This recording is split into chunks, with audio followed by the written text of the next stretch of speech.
നിങ്ങൾ ചില കാര്യങ്ങൾക്ക് പ്രാർത്ഥിക്കാൻ വേണ്ടി പള്ളിയിൽ കയറുമ്പം ഈ വചനം പറഞ്ഞു പ്രാർത്ഥിക്കണം.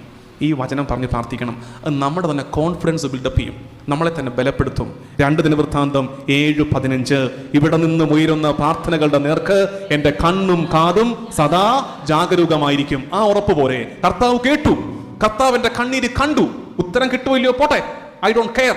എൻ്റെ കർത്താവ് എന്നെ കണ്ടു, എൻ്റെ കർത്താവ് എന്നെ കേട്ടു. അതാണ് എൻ്റെ ഉറപ്പ്. അത് മതി എനിക്ക്. എൻ്റെ കർത്താവ് എന്നെ കണ്ടിട്ടുണ്ടെങ്കിൽ എനിക്ക് മോശകരമായത് എൻ്റെ കർത്താവ് എൻ്റെ ജീവിതത്തിൽ നടക്കാൻ അനുവദിക്കില്ല.